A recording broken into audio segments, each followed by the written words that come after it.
Good evening, everybody. Welcome to another edition of Scotland at 7 with me, Gordon Ross. Joining me in the studio this evening, I have a regular correspondent from the farming and the rural community, Day Tucker. Welcome back to the programme, Day. Thank you. It's good to be back. All right, nice to see you. And of course, a regular contributor, Chris McCusker from the SNP Socialist Group. Welcome back to the show, Chris. Good evening, Gordon. Okay, so we're going to dive right into the coronavirus update. And as from 2 p.m. today, a total of 346,255 people in Scotland have now been tested through NHS Scotland labs and the UK government regional testing centres. Of these, 327,701 tests were confirmed negative. 18,554 were positive. There are now 3 new confirmed cases of COVID-19. But there are also no new reported deaths of people who have tested positive today. This will be an underestimate of the number of cases, and not everyone with the virus will display symptoms, and not all of those with symptoms will be tested. Of the people who have tested positive, 270 were in hospital last night, 2 of whom were in intensive care. The number of patients in Scotland who have died from complications caused by the coronavirus COVID-19 infection remains at 2,491. This number only includes those who have died in hospital, having received a positive test for the virus. The latest UK daily figures available show that 45,759 patients who tested positive for COVID-19 have sadly died from their illness. This is an increase of 7, and this number refers to deaths in all settings and not just hospitals. Now to today's main stories. Oil companies have been helping to fund police groups in the United States cities. Big corporations accused of driving environmental and health inequalities in black and minority ethnic communities through toxic and climate-changing pollution are also funding powerful police groups in major US cities, according to a new investigation. Some of America's largest oil and gas companies, private utilities, and financial institutions that bankroll fossil fuels also support police foundations, opaque private entities which raise money to pay for training, weapons, equipment, and surveillance technology for departments across the US. The investigation by the Public Accountability Initiative, a non-profit corporate and government accountability research institute, and its research database project Little Sis, details the police foundations in cities such as Seattle, Chicago, Washington, New Orleans, and Salt Lake City, and that they are partially funded by household names such as Chevron, Shell, and Wells Fargo. Police foundations are industry groups that provide substantial funds to local departments. Yet, as non-profits, they avoid much public scrutiny. The investigation details how firms linked to fossil fuels also sponsor events and galas that celebrate the police, while some have senior staff serving as directors of police foundations. The report concluded that such companies as Chevron, a multinational oil and gas company that is among the world's top 25 polluters, in the US, it owns 2 of the worst 6 benzene-emitting refineries, according to the EPA. Chevron is a corporate sponsor of the New Orleans Police and Justice Foundation, as well as a board member of the Houston Police Foundation, and a sponsor of the Houston Mounted Patrol. It also donates and serves on the board of Salt Lake City Police Foundation.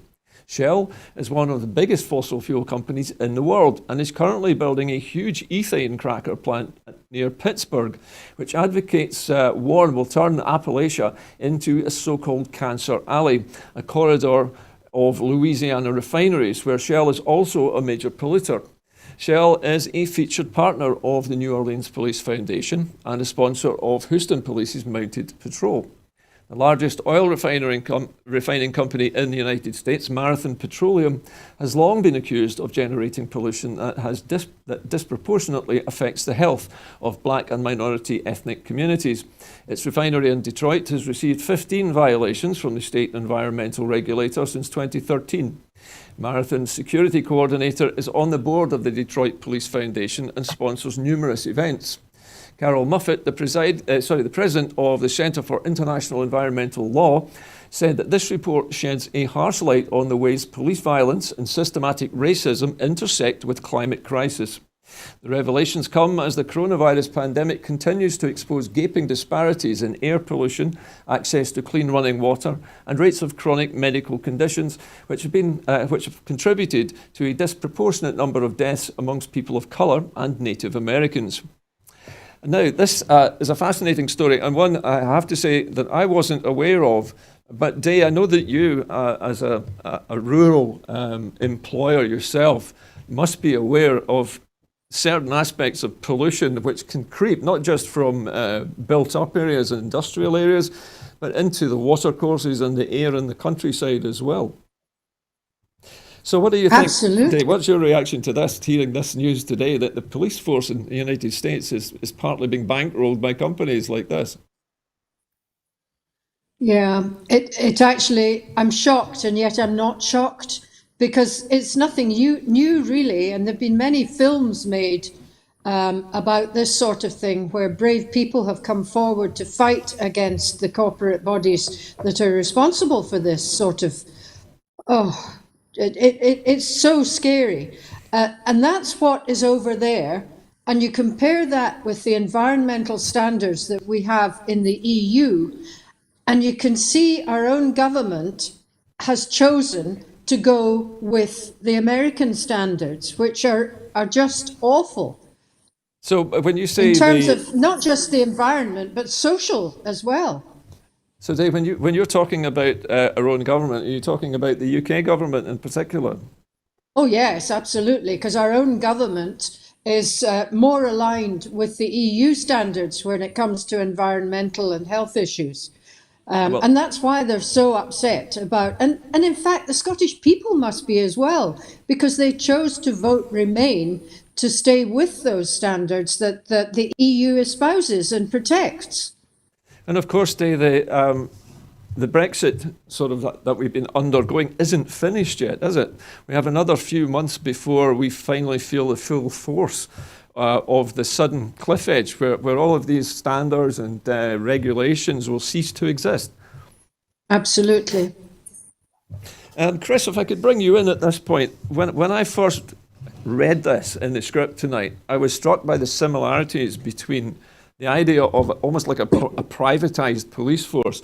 And actually, watching Batwoman the other night, where there is a private police force in Gotham City, the parallels were so frighteningly close, I couldn't believe it. Well, all we need is RoboCop to make an appearance, and there we go. But it's yet more evidence of big corporations that are driving a coach and horses through environmental and health inequalities. Especially in the BAME communities. Yeah. And America has been known for years as being a highly toxic country. And when I say toxic, I'm talking about, pollution-wise. Yes. You only need to look back at those films from the 80s and stuff like that, and all the scenes are filmed in disused iron ore mills and the heavy industries. And inevitably all the bad guys get caught at the oil refinery and everything gets blown up by Bruce Willis, and so I mean, it doesn't surprise me that this is prevalent in not just American society but American politics, because when you talk about bankrolling police departments, you are actually talking about the police institutions in America are well known to be driven politically. Such as the narrative that is sent out from Hollywood. As the police chief, Mayor Gordon, as you rightly point out, has always got a hotline to the president and stuff like that. If there's a group of insurgents rising up because they've put the price of donuts up or something like that. Chris, So, Chris, I'm sorry to interrupt you. Can I ask you a question? It just occurred to me that part of the reason why the American system works the way it does is probably, maybe I'm drawing conclusions myself here, but my impression was that they don't fund their police departments well enough, and therefore it invites these companies to come in and to fill that space. well, my understanding of American police departments is that they heavily rely on, charitable donations from basically, business. Yeah, And that's how it seems to sort of like operate. But then I think that's endemic of all police, sort of like throughout the world and stuff like that. I mean, if you look at the British police and they've had benefit gigs. The secret policeman's ball and you still remember that, Chris? Oh God, yes. I was never invited, but so I mean that again it reinforces as to it's something that's been lying under the radar, and a couple of investigative journalists have dug into it because they've obviously thought that there may be a hint of corruption somewhere. Yeah. Well, listen, I'd like to move the conversation on, but still staying with the subject of policing in our next item. Now, police in England and Wales, apparently, are twice as likely to fine young black, Asian and minority ethnic men during the lockdown. Police were twice as likely to fine young black and Asian men under the lockdown rules than their white counterparts, according to new figures that underline concerns about racial bias in policing. The analysis of fixed penalty notices issued under the coronavirus regulations by the National Police Chiefs Council, the NPCC, found that black, Asian and minority ethnic people were 1.6 times more likely to be fined than white people. But for young black and Asian men, the difference was even more pronounced. Young men aged between 18 and 34 from the black, Asian and minority ethnic groups were overrepresented by around twice the rate of young white men, the study found. The NPCC found that 17,039 fines were issued between the 27th of March and the 25th of May, which represents only 3 fines per 10,000 people. But the rate for black people was 4.6 per 10,000, and for Asian people it was 4.7. The figures come as the police across England and Wales face an inquiry by the Independent Office for Police Conduct to establish whether they racially discriminate against ethnic minorities in their use of force and also in stop and search. Several key indicators show that police powers in England and Wales are used disproportionately against black, Asian and minority ethnic communities. Stop and search is 9 times more likely to be used against black people, and taser stun guns used almost 8 times as likely. Catherine French, the chief executive of the charity Stopwatch, which campaigns for fair and accountable policing, said it's saddening to know that even in a global pandemic, young black males are subjected to such over-policing and are viewed with so much suspicion. Dave, if I could turn to you first of all for your comment on this. Now, you may or may not be surprised by these figures. I dare say you may be not surprised by these figures again. But what do you think is at the root of this? Why is it that young black and Asian men are targeted so disproportionately? Because not just the police force, but there is a sort of innate sense among everybody that coloured, Asian or whatever, people who are different from the white majority are a threat. And even nice people have this at the back of their mind, I think. In the police force, they've obviously got a culture there they're struggling to get rid of. But one of the real extreme examples was on Twitter recently, whereby somebody put up a post of a picture of a young boy, I think he was a 12-year-old. He'd been playing with a toy gun and he was shot by the police, the local police, because they thought it was a gun. And then there was, next to it was the picture of that woman, with her husband, who stood and waved a small handgun with her finger on the trigger at a peaceful protest that happened to be passing by. She had no charges against her. And not only that, apparently she was some kind of legal prosecutor or something. So she was somebody who should have known better, but felt comfortable enough to do that sort of thing, knowing that she wouldn't be prosecuted or attacked by the police. That's so shocking. So do you think that this attitude, which obviously is prevalent in the United States, as you were pointing out, do you think that this attitude has begun to cross the Atlantic and begun to sort of pollute our own society here, or has it always been here? I think it's probably always been here, but not to the same extent. But with I keep going back to Dominic Cummings and his pals and Putin and the disruptive thing that they've got going. This is part of their ploy to disturb, disrupt, upset people and society, and that's one of the ways of doing it. I mean, we don't normally get policemen. You get the odd one, but there seem to be an awful lot of policemen recently who are behaving abominably to, like an unprovoked attack on certain people and using violence against them. And usually it's people from a coloured minority. Okay, thank you for that, Day. Chris, if I could curse to you now for your take on this subject. Now, we've seen, obviously, the recent events involving the black man who was basically died while he was being arrested by American police. In the United Kingdom, we don't hear perhaps so much about overt violence towards black men by policemen, but there is this hanging sort of spectre of the over-policing, the disproportionate amounts of suspicion.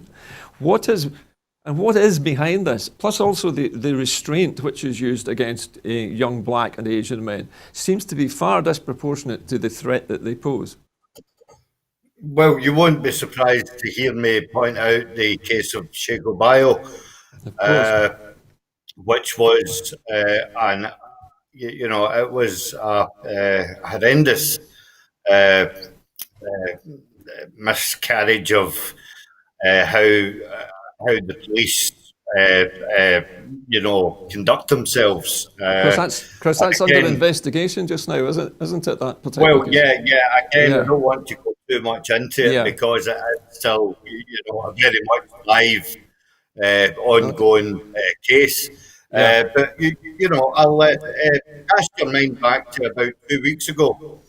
The case of the British sprinter, Bianca Williams, and her partner were hauled out of a car down in London somewhere, and they again were, horrendously treated by the.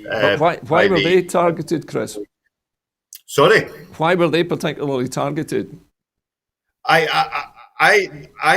am of the firm belief that it is because that they were black. They were in a very expensive car, and they were dressed in expensive clothes. So basically, So you think this is white resentment, Chris? Is that what's fueling this? White kind of racist resentment of black people being successful. Yes. I now understand exactly what you're saying. And if you go back to the films that we were talking about, it was wonderfully pointed out, and I think it was Lethal Weapon 4, where the Murdoch and thingy were in the car, and they had Chris Tucker in the back, Yep. And Joe Pesci drives alongside and immediately says, "Oh, he's the perp." Yes, the assumption You was know what I there. mean? Yeah. Yeah. The assumption was there, and the assumption was that because he's black, he's travelling in the back of a police car. Well, the movies obviously reflect the reality of the time that they were Yeah. set in. But of course, that was a comedy as well. And even so, they're showing the racism that existed at the time when it was made. Yeah, One but I of think they're doing it for the right reason, Gordon. I think that they're highlighting the fact that you know the stereotypical perception of people is actually endemic within the police community. So that if you were a young black male who's well dressed and driving a BMW, you must have stolen it. Is that basically Well, what people think? I'm not saying that, right? No, but I mean, it's an old trope, isn't it? Well, yes, it is, but I will point to the case that our own revered friend Amir Anwar, Yeah. 20 odd years ago, was subject to a horrendous treatment from the Scottish police, Yes, I remember that case. which actually spurred him on to be the eminent human rights lawyer that he is. Well, sometimes these things have a positive effect, even if it's unintended by the perpetrators. Chris and Dave, listen, I'd like to move the conversation on a little bit more. We're still dealing with the same topic this evening, and that is the apparent bias in police forces. Now, this time we're going to Germany to look at this story. And a retired German policeman is being investigated over far-right threats. German prosecutors today have said that they're investigating a retired police officer who's suspected of sending threatening emails signed with the name of a gang of neo-Nazi killers to prominent figures of immigrant background. Concern is growing in Germany that potentially violent anti-immigrant nationalists may be gaining footholds in the uniformed services, a matter of huge sensitivity in a country which is still acutely aware of the World War II genocide of millions of Jews and others by Hitler's Nazis. The man and his wife were detained on Friday, but then released while police searched and seized computer storage devices. The emails, including some sent to legislators of Turkish background, were signed NSU 2.0, a reference to the National Socialist Underground, a neo-Nazi gang, which murdered 10 people, mainly immigrants, between the year 2000 and 2007. Last week, the Interior Minister of State of Hesse said that he was aware of 69 such emails. One of the recipients was Ayman Madziak, the chair of the Central Council of Muslims, who published the text on Twitter, Heil Hitler, yours NSU 2.0. Now, there have been reports that some emails containing restricted information about public figures, implying that the perpetrators may have had access to police databases. Last month, the government announced that it was disbanding a company of an elite commando unit in an effort to purge it of persistent far-right extremists. Okay, so Dave, this is yet another story of what appears to be very far-right infiltration into what looks like they've infiltrated into the German police force.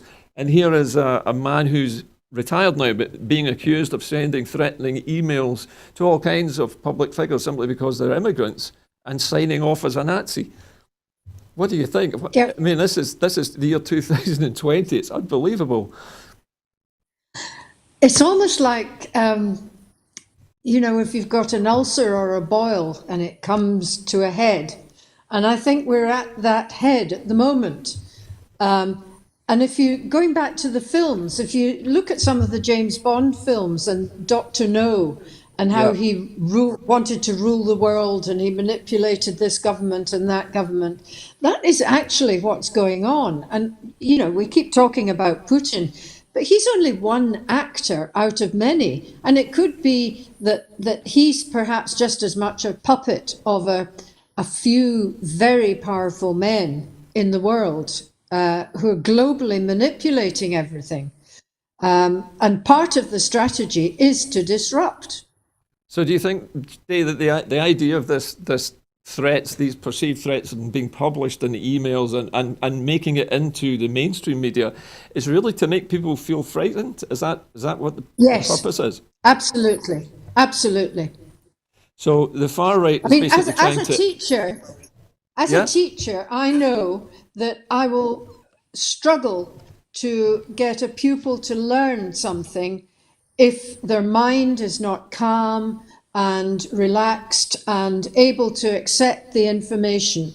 If that child is stressed, as many pupils are who came into my classroom because of some of the areas that I worked in, and I mean, I can remember one young girl, in fact, and I went to the head teacher and I said, look, this isn't fair sending her into the classroom because she's got so many issues that not only can she not cope with the teaching environment or the learning environment, but she's disrupting the other children who are struggling to cope with it as well. She needs special, calm, quiet tuition on her own.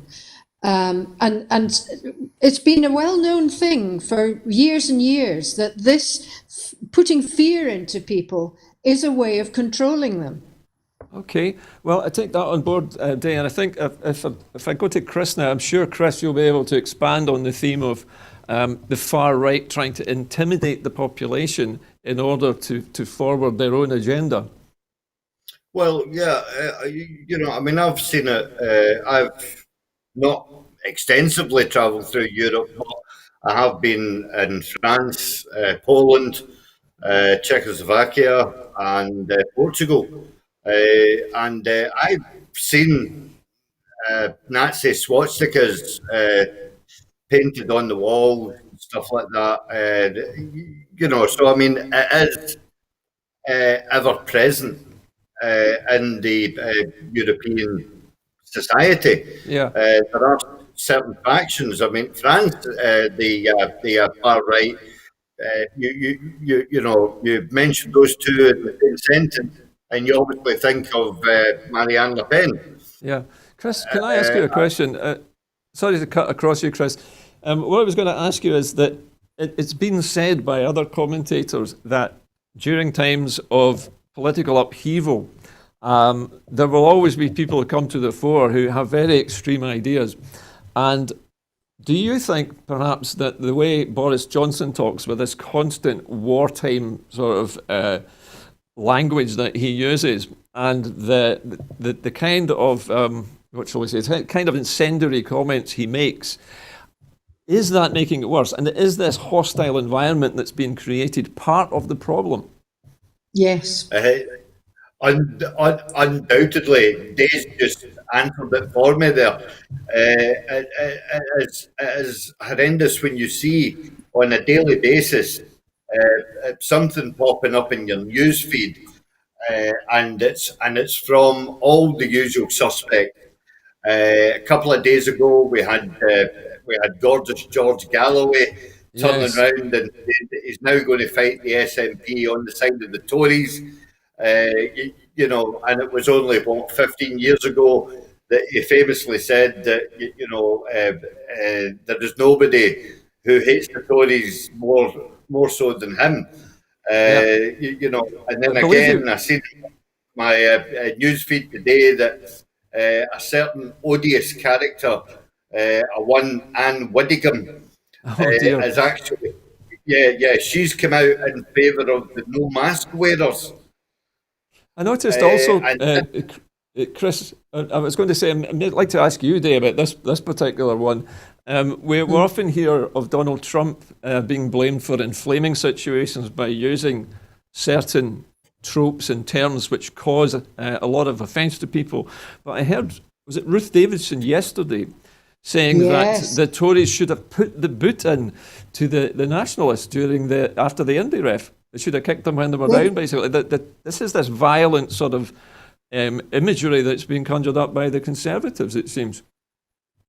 Yes, and she is incredibly guilty of that. And her so-called successful campaign was really down to that kind of language and, drumming up the Orange Order and building sectarianism even more than it already exists.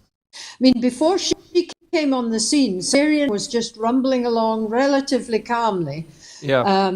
But once she started to determined to win that particular election, Yeah. she used that as a weapon. Yeah, I think, and I'll never ever forgive her for that. No, I think the term that was used by her opponents was to Ulsterize the population, to split us on religious grounds. It's a very unpleasant thing to do in any election. Yes. I must admit, I was shocked. Sitting on the tank, sitting on the tank like Maggie Thatcher and trying to look as though she was head of the British Army and all the rest of it. Wearing her that uniform. was all part of the game. Okay, Chris, what do you think? Are the Tories deliberately inflaming things in Scotland as well? Are they trying to divide us along not so much racial grounds, but maybe along religious lines? Yes. They're trying to be honest with you, Gordon. They're trying to, but they're not. At this moment in time, they're not successful. You know me. I was described by the other co-presenter, Kenny McBride, as being a firebrand socialist. Well, I'm telling you, and I'm telling the viewers tonight, that the British establishment are absolutely shitting themselves, because the rise of independence at this moment in time is 54% before the ball has even been kicked.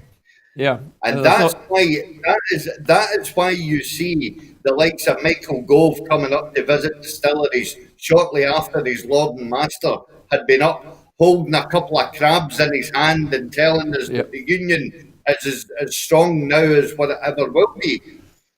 Well, it remains to be seen, Chris, whether Scots are actually daft enough to believe things like that, or whether they're canny enough to see through it. But to my mind, at least in Scotland, most of us, I would hope that most of the population is smart enough not to allow themselves to be divided by religion or race. And from what I've seen at least in the independence movement, where I've seen it, that has never happened. There's never been any divisions like that. Well, or not, to be so gullible. Sorry, Dave, what would you like to say? Or too gullible that they believe a word that comes out of Boris Johnson's mouth. Well, fair enough. Okay, Chris, the other side of the coin is that I would like to point out to all these people who, would like to sow the seeds of division within the independence movement. You only have to point out the fact that there's a Rangers and Celtic alliance. Yeah.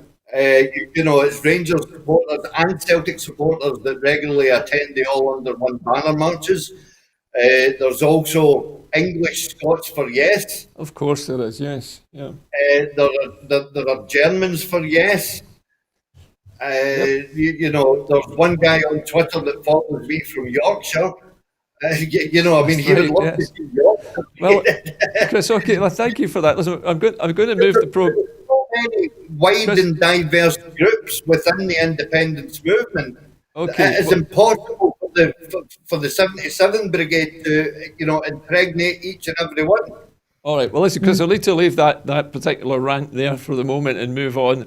And I'm bringing things back now to Glasgow. In this story, hundreds of Glasgow asylum seekers are still in untenable hotel accommodation. 1 month after the incident at the Glasgow City Centre Hotel, when a man stabbed 6 people, including a police officer, before being shot dead by police, hundreds of vulnerable asylum seekers are still living in untenable hotel accommodation. Campaigners had welcomed the fact that former residents of the Park Inn, where the stabbing of Badruddin I beg your pardon, I'll have to pronounce his name. Badruddin Abdallah Adam, beg your pardon, where the stabbing took place, have returned to long-term accommodation, but they've pointed out that those still housed by private housing provider Mears in hotels around Glasgow were losing hope. The hotel residents have said that the conditions remain stressful and isolating, with poor quality food and continuing problems and no concrete information about when they might be returned to long-term accommodation in the community, despite commitments from Mears and the Home Office to act quickly. In one incident where Police Scotland were called by hotel staff who were suspicious of a resident who had entered his room with a bag, which was found to contain donated clothing. Mears stated that all former residents of the Park Inn have been moved into suitable dispersed accommodation, but they were unable to give a timeline for the moving of other hotel residents into flats, saying, "We are making further moves and we are doing so in a planned way when suitable property becomes available. This can only be done where the local authority is happy for us to procure accommodation." Graham O'Neill, policy manager for the Scottish Refugee Council, said around 300 vulnerable asylum seekers in Glasgow have now been stuck in a hotel for 4 months. A further 4,500 are in the same predicament across the UK in 53 hotels. Those moved from long-term accommodation into hotels in Glasgow city centre at the beginning of lockdown had all had financial support withdrawn, despite the commitment from the Immigration Minister, Chris Philip, immediately after the stabbings, to consider providing small cash payments. There's been no progress on this. Chris Stevens, the SNP MP for Glasgow South West, who has consistently raised concerns about the living conditions and mental health of asylum seekers in hotels, has said the fact that they remained in unsuitable accommodation a month later was still an outrage. Let me come to you first on this, Chris, because I know that you have a great deal of interest in helping asylum seekers and others. What do you think of this, Chris? Is it excusable that these people are still stuck in hotel accommodation with no money? No, it's absolutely horrendous. But I will have to point out the fact that it's not just Glasgow that are struggling. Recently, we've seen the closure of Morton Hall Detention Centre down in Lincolnshire. Uh-huh. And no doubt, they're also struggling as well.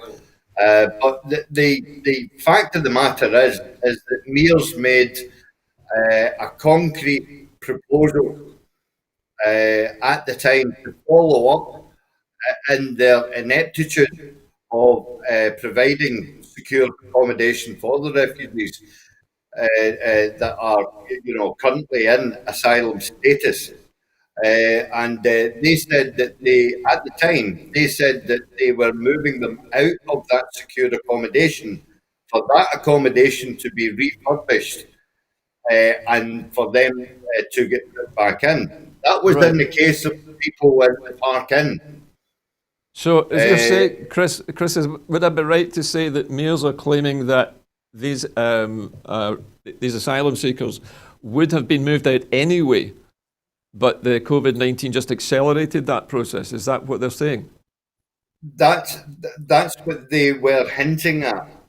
And this comes, I can speak on a bit of authority on this. This comes from Councillor Graham Campbell, whom obviously is a fellow comrade, but in his ward itself, Graham lost 50 citizens in his ward in literally 2 hours.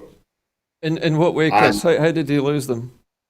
Well, they were transferred into hotel accommodation on the premise of the fact that the accommodation that they were living in,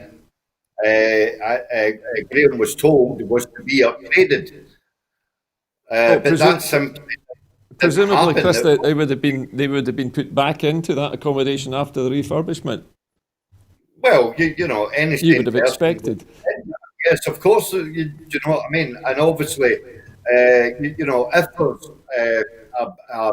a bit of refurbishment to go on, obviously they would have been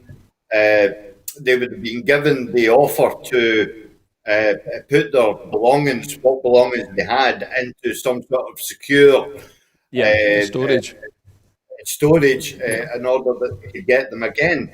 But what we have to highlight is the fact that, and this is again Graham telling me, is the fact that he was highly suspicious about the fact that one hotel was used to house so many asylum seekers that it was Graham's perception that they were going to start mass deportations.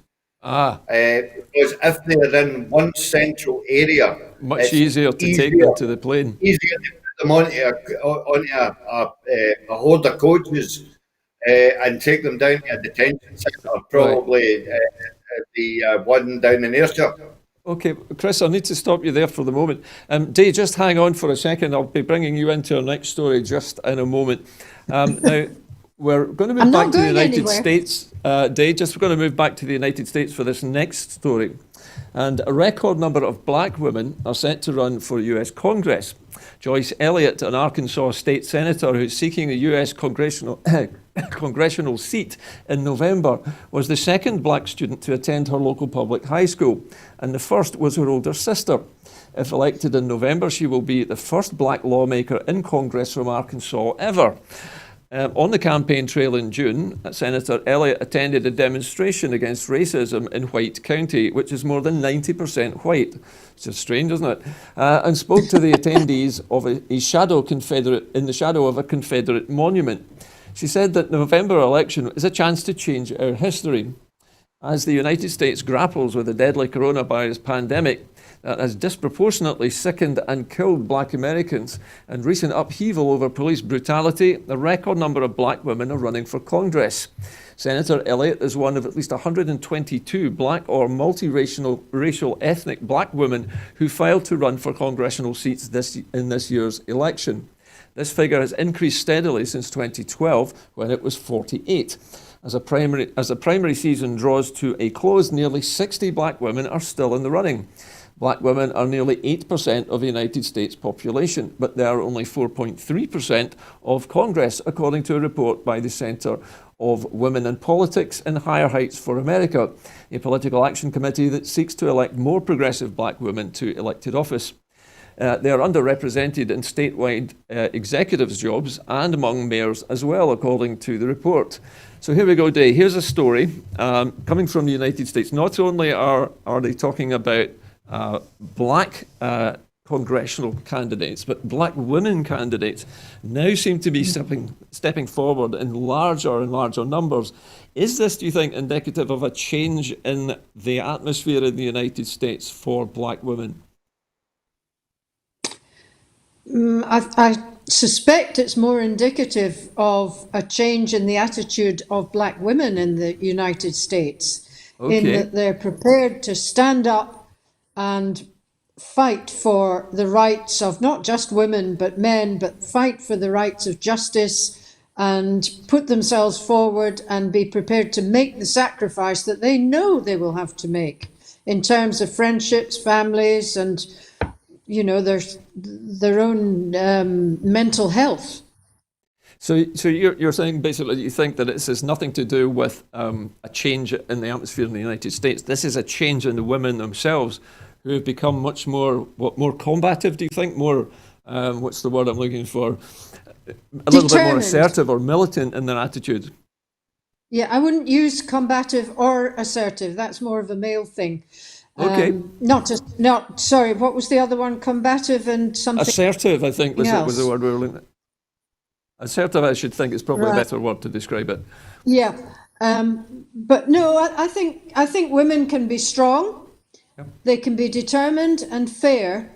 And like some men leaders, I mean, Gandhi, for instance, you couldn't ever accuse him of being combative, but what a great leader he was. So I think it's more about the fact that they are gaining strength.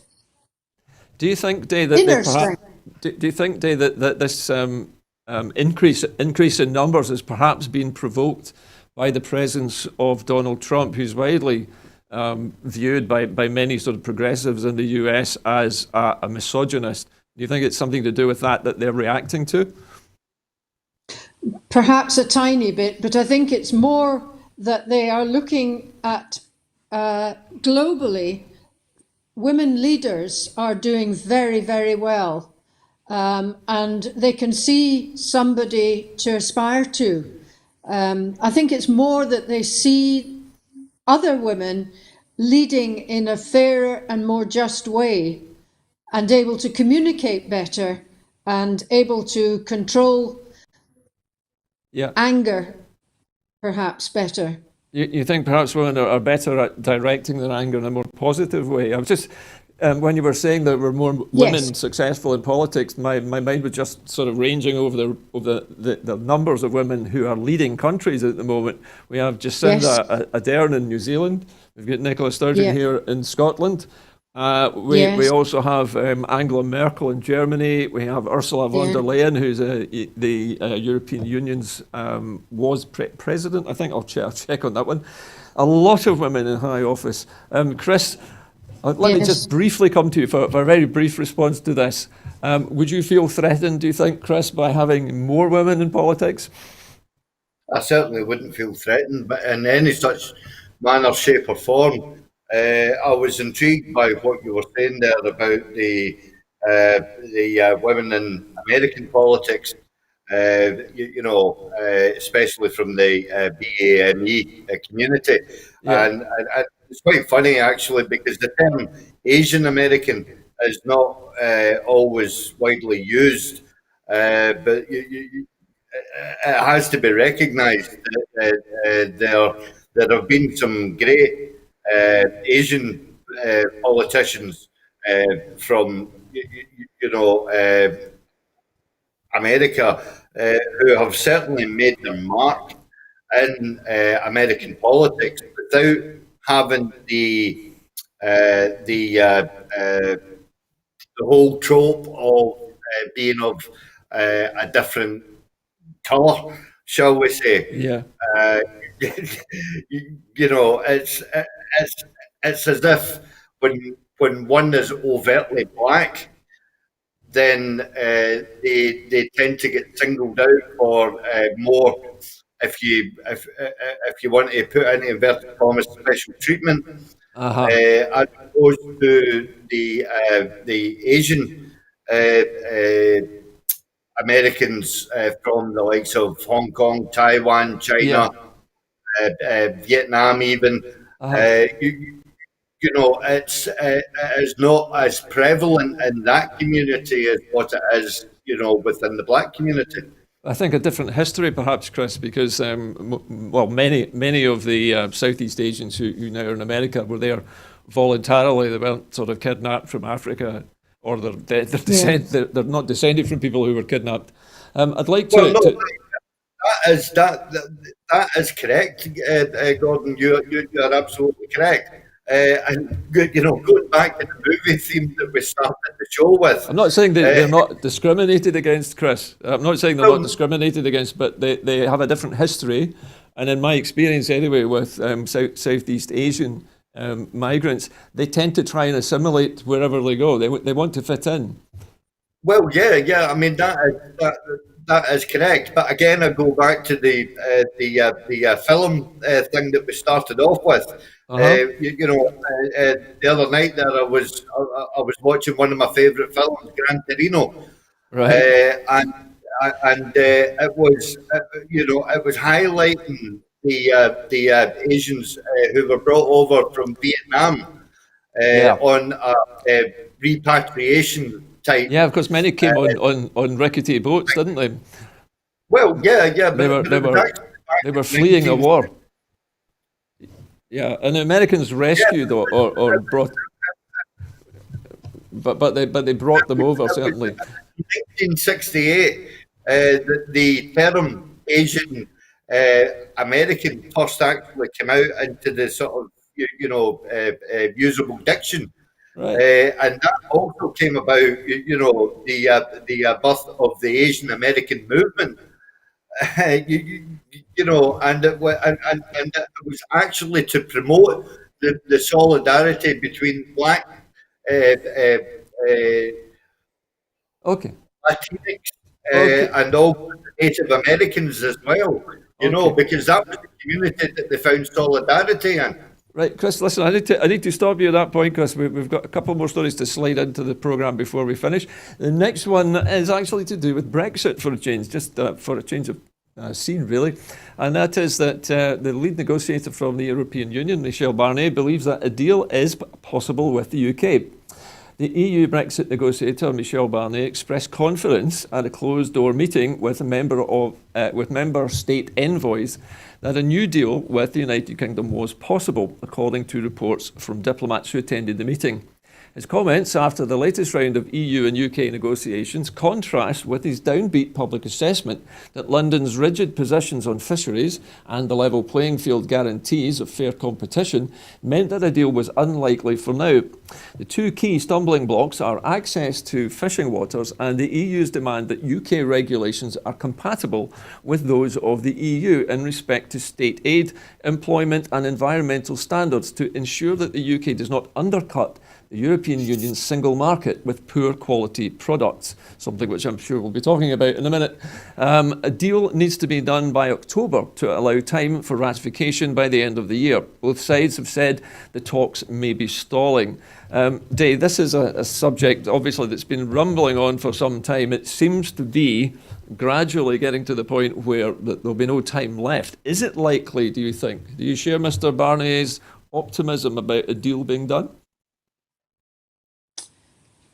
Well, I don't know. I just think they're quite clever at playing mind games. You think this is posturing by Mr. Barnier? It could be that they're trying to lull the UK government into complacency, or not complacency, but an assurance that they'll back down, that the EU will back down a little bit, and then they'll suddenly come back in hard again. Of course, these negotiations have got a lot of bluff and counter-bluff involved in them. Yes. But they've only got till October now to do this deal before it would become impossible. The question is, will it be done in time? And if it is, what is likely? Because as far as I could understand it, the Europeans weren't offering a fantastically brilliant deal. It was very basic. Well, yeah, I think, you know, despite what they've said, I think that they possibly are quite able to accept no deal because they can see what it's going to do to the UK, and they think they've got nothing to lose by either allowing the UK to destroy itself or by just standing firm and letting the UK come back to the table and accept what deal the EU wants. Okay, Wilson, thank you, Dave. I'm going to go to our final story this evening. Chris, you'll get a chance to comment in a moment. But our next story, adapting NHS resources to respond to COVID-19. A successful pilot at NHS Louisa Jordan has seen 315 patients receive orthopaedic and plastic surgery outpatient consultations since the start of July. Built at the Scottish Events Campus, the SEC, in Glasgow at the beginning of the outbreak, the hospital has not been required to treat coronavirus COVID-19 patients due to the continued suppression of the virus. Following the successful 3-week project by NHS Lanarkshire, plans are now in place to expand the service offered at the hospital and to increase the number of patients that it can receive daily from health boards across Scotland. New services to be offered include key diagnostics such as X-rays, CT scanning and ultrasounds, as well as speciality dermatology appointments. The First Minister, Nicola Sturgeon, said, "We've always hoped that the NHS Louisa Jordan would never be needed for the COVID response, and thanks to the continued collective efforts of people across Scotland to suppress the virus, that has been the case. When it comes to tackling this virus, we all have had to be flexible and adapt to the new normal. And that includes our health service. Although the NHS Louisa Jordan has not been required to treat COVID-19 patients, it remains a vital asset in our phased approach to resuming NHS services safely where we can." So, Chris, here's a wee chance for you to comment on a notable success story, because not only have we not needed this hospital for COVID patients, but now it can be repurposed to help clear the backlog. Well, I think it's a great idea. Because it will get the backlog numbers down. I seen earlier on the news the First Minister taking a wee tour in today and stuff like that. At the end of the day, the staff are there, the patients are there, waiting, obviously, to get seen to. So you know, I think it's a wonderful chance to use the facilities that were put there for a specific purpose. Thankfully, we don't. We aren't using it for COVID-related Yeah. purposes. I hear that it can be quickly turned around within a matter of 48, 72 hours if the need arises. Yeah. So, you know, it makes perfect sense. I'm just waiting for the Tories to start poo-pooing the whole thing, you know what I mean? Because, you know, the Scottish Government are using their initiative. Okay. Well, listen, Chris, thank you for that as a final comment this evening, because we are right out of time. But before I leave you this evening, as I always do at this time in the programme, I'd just like to remind you that if you'd like to see more programmes from Broadcasting Scotland and you'd like to help us, you can do that by becoming a supporter. And to do that, you need to just simply follow the directions on your screen now. Go to broadcastingscotland.scot/register and join in the fun of becoming a supporter of Broadcasting Scotland. That is about it for us this evening. I'd just like to thank my two guests, Day Tucker and Chris McCusker, for joining me this evening, and I hope you'll join us again on the next edition of Scotland at 7. From all of us here, very good night to you.